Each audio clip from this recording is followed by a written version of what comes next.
बिस्मिल्लाहिर्रहमानिर्रहीम। अस्सलाम वालेकुम नाज़रीन, आप देख रहे हैं barrister Ehtesham Amiruddin YouTube channel. Pakistan Tehreek Insaf के इत्तेहादी जो है पाकिस्तान मुस्लिम लीग काफ वाले चौधरी परवेज़ अलाई मुनस अलाई साहब, वो इमरान खान साहब को ज़मान पाक लाहौर में जाकर मिले हैं और बहुत ही शीरो शक्र हो रहे थे और कहा जी कि यह हुकूमत तो आपकी अमानत है, जब कहेंगे असम्बलियाँ तहलील कर देंगे। चलो यहाँ तक तो बात ठीक थी, लेकिन जब मुनस अलाई का वो बयान मैंने सुना ना, जिसमें उन्होंने कहा कि असम्बलियाँ क्या चीज़ें, आपके लिए तो जान भी हाजिर है, तब मेरे कान खड़े हुए और मैंने कहा कि ये जो चौधरी इतने मीठे प्यारे हो रहे हैं इमरान खान के साथ, इसके पीछे something is cooking behind it.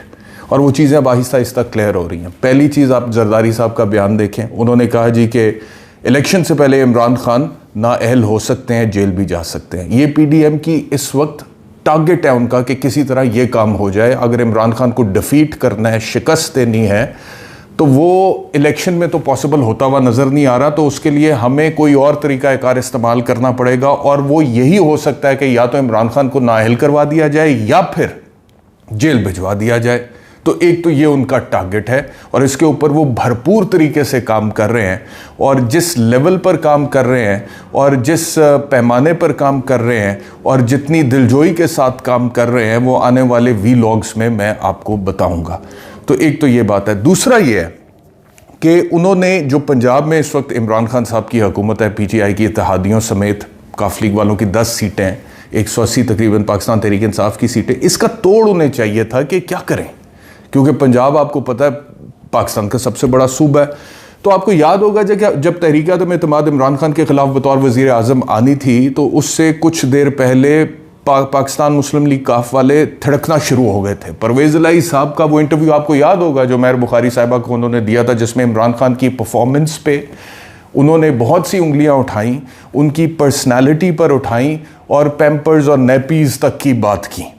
और लग ये रहा था कि अभी परवेज़ अलाई साहब या इनकी पार्टी जो है ये PDM के साथ जाकर मिल जाएंगे और उनके चीफ मिनिस्टर बन जाएंगे पंजाब में। इवेंचुअली खैर हुआ उससे ऑपोजिट, लेकिन उस टाइम पे कुछ भी हो सकता था और उसकी तस्दीक मुनस अलाई ने अभी मेहर बुखारी साहिबा को दोबारा एक इंटरव्यू दिया, उसमें दिया। अब ये जो कल मुनस अलाई साहब का इंटरव्यू है ना जी, ये बहुत आई ओपनर है। इसमें बहुत सारी चीज़ें क्लियर होती है। सबसे पहली बात, 3-4 चीज़ें जो काबिल गौर है मैं आपसे अर्ज करूं और आपको एक्सप्लेन करूं कि इस वक्त पाकिस्तान के सियासी मंजरनामे में हो क्या रहा है। इमरान खान ये समझते हैं कि पाकिस्तान मुस्लिम लीग काफ उनके साथ डट कर खड़ी है। जाहिर बात है, जो लोग ये कह रहे हैं कि असेंबली तहलील करना तो दूर की बात है, खान साहब जान भी आपके लिए हाजिर है। और आपको पता है इमरान खान सादा आदमी है, आपको पता है इमरान खान बहुत जल्दी एतबार करने वाला आदमी है, आपको पता है इमरान खान बड़ी जल्दी ट्रस्ट कर लेता है। और अगर मैं फ्रैंकली बोलूं तो इमरान खान कानों के भी कच्चे हैं। अगर मैं फ्रैंकली बोलूं तो इमरान खान की जो किचन कैबिनेट होती है, जो 2, 3, 4, 5 लोग उनके करीब होते हैं, वो काफ़ी हद तक जो इन्फॉर्मेशन इमरान खान के कानों तक पहुंचाना चाहते हैं वही पहुंचती है, और बाकी जो उसका एक डिफरेंट एंगल होता है वो नहीं भी पहुंच पाता। और ये इमरान खान साहब की बहुत बड़ी कमज़ोरी है। जब बंदा इस पोजीशन पर हो और उसके ऊपर इतनी ज़्यादा रिस्पॉन्सिबिलिटीज़ हों और इतने ज़्यादा लोग आपके साथ एसोसिएटेड हों, तो आपकी एक किचन कैबिनेट नहीं होनी चाहिए। आपके जो करीब लोग होते हैं उनमें भी क्योंकि ग्रुपिंग तो होती है, हर ग्रुप जो है वो कोशिश करता है कि मैं ही करीब रहूं, तो आपके 2-3 किचन कैबिनेट्स होनी चाहिए ताकि आपको पता लगता रहे कि ग्रास रूट लेवल पर असल हकाइक हैं क्या। बहरहाल ये किसी और दिन बात करेंगे। तो मुनस अलाई साहब ने जब ये बोला, खान साहब जान हाजिर है, असेंबली तो बहुत दूर की बात है, तो मेरे कान खड़े हुए। अब उसकी वजह क्या थी और जो होता हुआ मुझे नजर आ रहा है, वो उस इंटरव्यू को ही अगर मैं आपके सामने खोल के रख दूं तो आपको पता लग जाएगा। सबसे पहली बात तो ये कि एक अजीब बात उन्होंने ये कही कि जनरल कमर जावेद बाजवा जाने से पहले जो तकरीर करके गए थे, उन्होंने कहा कि फरवरी 2021 के बाद फौज ने सियासत में मुदाखलत ख़त्म कर दी, क्योंकि उससे पहले जो हो रही थी वो गहराई नहीं थी। और उन्होंने कहा कि हम एपॉलिटिकल हो गए और तहरीक आदम एतमाद के साथ तो हमारा कुछ लेना देना था ही नहीं। मुनस अलाई ने उसकी तरदीद कर दी। चौधरी मुनस अलाई ने कल ये इंकशाफ किया है मेहर बुखारी साहिबा के शो में कि जब तहरीक आदम एतमाद, बाजवा साहब को वो डिफेंड कर रहे थे, क्या वो ये रहे थे कि PTI वाले देखें बड़ी ज्यादती कर रहे हैं बाजवा साहब के हवाले से जो ट्रोलिंग हो रही है सोशल मीडिया पे, और क्यों ज्यादती कर रहे हैं वो कहते हैं, मुझे तो समझ नहीं आई, क्योंकि बाजवा साहब तो इतने अच्छे आदमी थे और वो बिल्कुल बुरे नहीं थे। मुनस अलाई साहब ये समझाने की कोशिश कर रहे थे PTI वालों को, क्योंकि जब तहरीक आदम एतमाद का मामला हो रहा था उन्होंने हमें कहा था कि आप इमरान खान साहब के साथ जाएं। तो बाजवा साहब कह रहे हैं कि फरवरी 2021 के बाद मैं एपॉलिटिकल था, इदारा एपॉलिटिकल था। मुनस इलाही कह रहे हैं कि वो हमें कह रहे थे कि इमरान खान को सपोर्ट करें। तो फिर बाजवा साहब ठीक कह रहे हैं या मुनस इलाही ठीक कह रहे हैं? पहली चीज तो यह कि मुनस इलाही ने जनरल बाजवा की उस स्टेटमेंट की खुद ही तरदीद कर दी, उनको डिफेंड करते हुए कि जी ये पीटीआई जो उनके साथ ट्रोलिंग कर रही है, गलत कर रही है। अच्छा, दूसरी चीज, इंसान का जो कैरेक्टर होता है ना, किरदार होता है, वो बहुत सारी आपकी बातों से झलक कर सामने आ जाता है। अब वो डिफेंड तो बाजवा साहब को करना चाह रहे थे, बनता भी है, क्योंकि एस्टेब्लिशमेंट के साथ चौधरी साहिबान ने कभी नहीं बिगाड़ी। क्योंकि जब आपका मकसद सिर्फ ये हो कि आपने किसी तरह से हुकूमत या इक़्तिदार में रहना है, तो जो सबसे पावरफुल प्लेयर होता है आप उसके साथ तो बना कर रखते हैं। आप देखें कि जनरल ज़ियाउल हक के साथ चौधरी साहिबान हुकूमत में रहे, नवाज शरीफ के साथ रहे, मुशर्रफ साहब के साथ रहे, बेनज़ीर भुट्टो साहिबा अपने ख़त में लिख कर गई कि अगर मुझे कुछ हुआ तो जो नाम उन्होंने दिए थे उनमें से एक नाम परवेज़ इलाही साहब का था कि जी ये लोग जिम्मेदार होंगे। लेकिन उसके बावजूद आसिफ अली जरदारी साहब जब हुकूमत में आते हैं पीपल्स पार्टी और वो सदर बन जाते हैं जरदारी साहब, तो पीपल्स पार्टी के डेप्यूटी प्राइम मिनिस्टर बन गए और उसके बाद इमरान खान साहब के साथ भी रहे। तो कौन सा ऐसा दौरे हुकूमत है जिसमें चौधरी बरादरान नहीं रहे हुकूमत में, इक़्तिदार? तो आपको पता लगता है ना, आप किसी के किरदार से, हिस्ट्री से, माजी से, कि उसकी प्रायोरिटीज हैं क्या। मतलब कि मुझे नहीं मालूम कि इमरान खान साहब को किस हद तक लगता है, अभी भी उनका स्टेटमेंट थोड़ी देर पहले क्या है कि परवेज़ इलाही हमारे साथ खड़े हैं, लेकिन परवेज़ इलाही साहब आज आपके साथ खड़े हैं, कल उससे पहले किसी और के साथ खड़े थे, परसों किसी और, तरसों किसी और के साथ, उससे पहले किसी और के साथ, और आने वाले कल में किसके साथ होंगे ये कुछ कहा नहीं जा सकता। ये I am talking facts, I am quoting history, ठीक है। तो एक तो ये चीज़। बहरहाल मैं आपको ज़रा उनका जो मुनस इलाही साहब ने बोला वो पढ़ के बताता हूँ कि जब वो जनरल बाजवा को डिफेंड कर रहे थे, उन्होंने कहा कि अगर जनरल बाजवा बुरे होते तो कभी भी हमें ये ना कहते कि इमरान खान को सपोर्ट करें। अच्छा, फिर अब कैरेक्टर बता रहा हूँ मैं आपको। वो कहते हैं जी जिस टाइम फैसला हो रहा था कि किधर जाना है, दोनों तरफ से ऑफर्स आ गई थी, दोनों तरफ से। अब देखें, एक तरफ इमरान खान को आपके वो सर जान भी हाजिर है, दूसरी तरफ आपका माजी तो यह है कि आप करते हैं सौदेबाजी, आप करते हैं मुफाद परस्ती की सियासत। आपकी सिर्फ एक ही पार्टी है और वो पार्टी, जो भी पार्टी हुकूमत में, वो आपकी पार्टी है। ये आपकी पॉलिसी, आपका नजरिया। अच्छा जी, वो कहते हैं जी दोनों तरफ से ऑफर्स आ गई थी, पीटीआई से भी, मियां साहिबान से भी। बाजवा साहब ने कहा इधर जाएं, यानी कि इमरान खान साहब की तरफ जाएं। खिलाफ होते तो हमें क्यों कहते कि इधर जाएं। अच्छा, आगे उन जुमले पे गौर कीजिएगा, मुनस इलाही के जुमले पे गौर कीजिएगा। वो कहते हैं जी यहां भी का मतलब कि अपनी बात कर रहे हैं पाकिस्तान मुस्लिम लीग काफ की, कहते हैं हमारी तो यहां भी कहानी बनी हुई थी, वहां भी कहानी बनी हुई थी, उसने तो इशारा ही करना था, हम उधर चले जाते। हमारी तो यहां भी कहानी बनी हुई थी, हमारी वहां भी कहानी बनी हुई थी, उसने तो, यानी कि जनरल बाजवा ने तो इशारा ही करना था कि भाई इधर चले जाओ, हम उधर चले जाते। ये मुनस इलाही कह रहे हैं।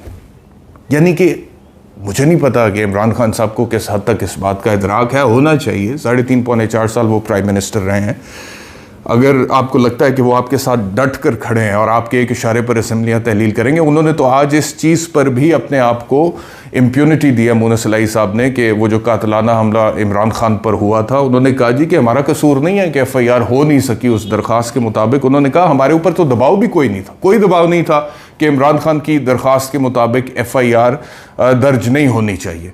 उन्होंने बल्कि फिर किस तरह से अपने आप को उसमें से उन्होंने क्लीन चिट दिया। उन्होंने कहा कि हमने ये PTI में इतने खड़पैंच हैं, ये मुनस इलाही के अल्फाज में आपको बता रहा हूँ कि वो कहते हैं PTI में इतने खड़पैंच हैं, हमने इनसे कहा कि अपने गांव का कोई SHO हमें दे दो, हम उसको वहां पर लगा देते हैं और अपना बंदा दो, अभी लग जाएगा, अपनी मर्जी का पर्चा करवा लो। लेकिन उन्होंने हमें कोई पर्चा ही नहीं दिया। ये तो इनका हाल है। ये मुनस इलाही के अल्फाज में आपको बता रहा हूँ। This is how he defended himself and his father and his party कि क्यों इमरान खान की दरखास्त पर FIR हो नहीं सकी।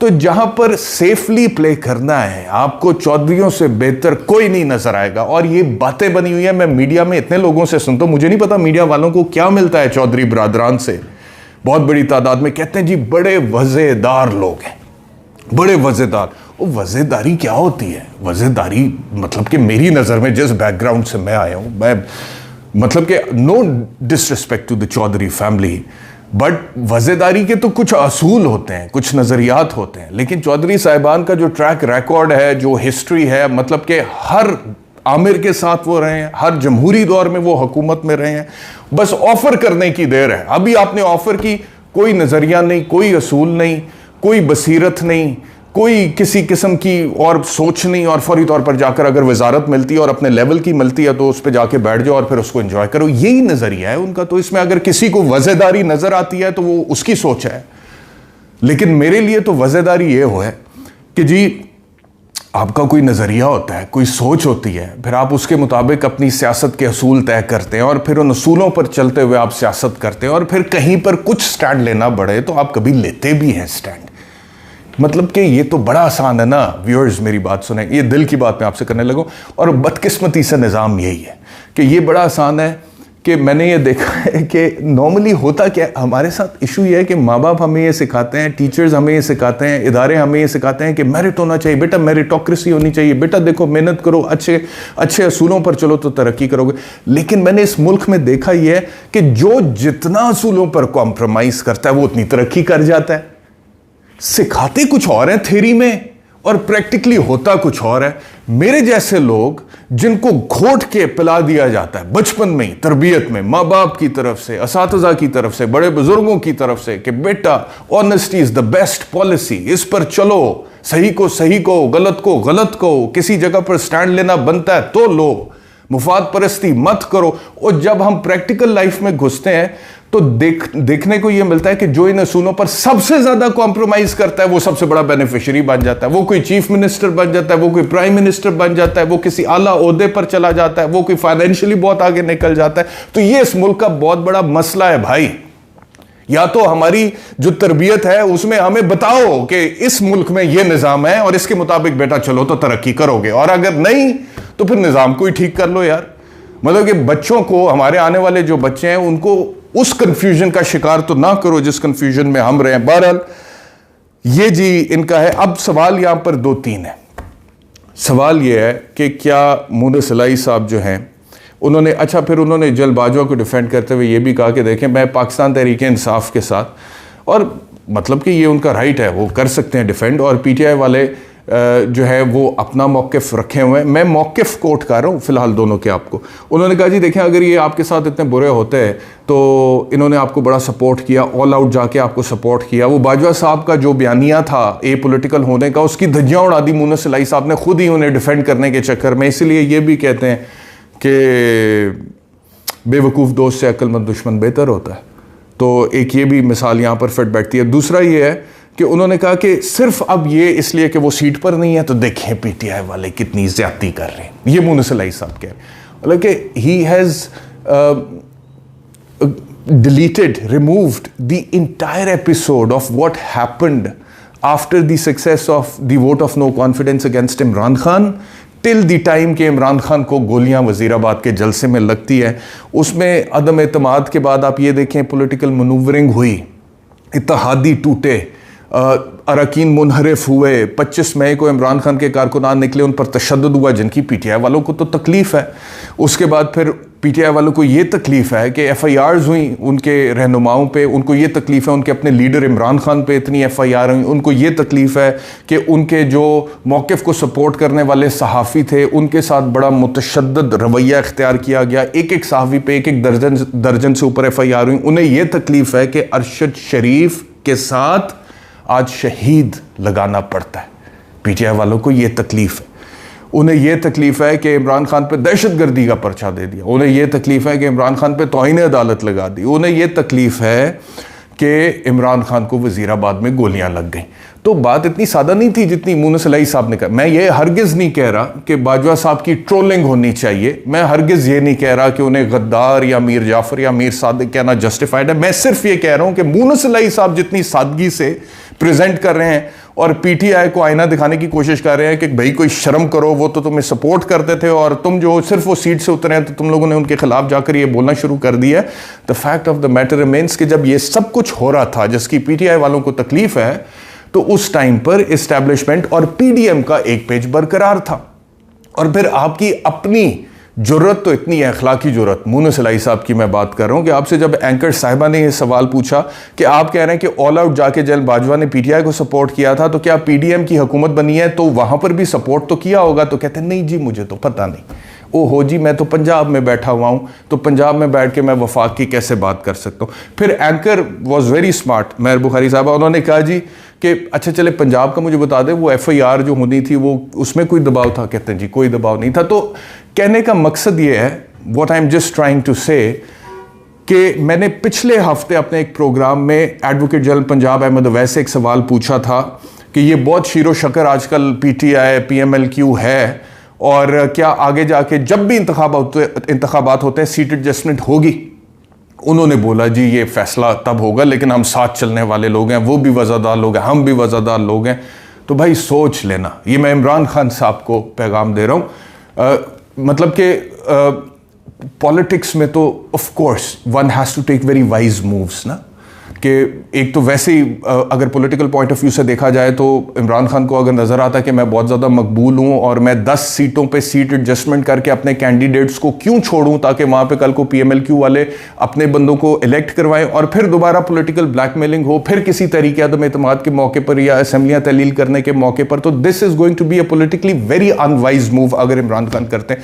लेकिन उसके बावजूद अगर करना चाहते तो मेरे ख्याल में मुनीस इलाही का ये इंटरव्यू आई ओपनर है पाकिस्तान तहरीक इंसाफ वालों के लिए। तो सोच लीजिएगा जब भी इंतखाब होते हैं उसमें सीट एडजस्टमेंट करने से पहले, क्योंकि फिर ये गिला हमसे मत कीजिएगा PTI वाले, इमरान खान साहब ये गिला मत कीजिएगा, देखो जी बैसाखियों के सहारे हम तो खड़े हैं, तो कॉम्प्रोमाइजेस तो करने पड़ेंगे, तो नज़रिए का इत्तलाक तो हो नहीं सकता, क्योंकि देखो वो भी हमें ब्लैकमेल कर रहा है, वो भी कर रहा है।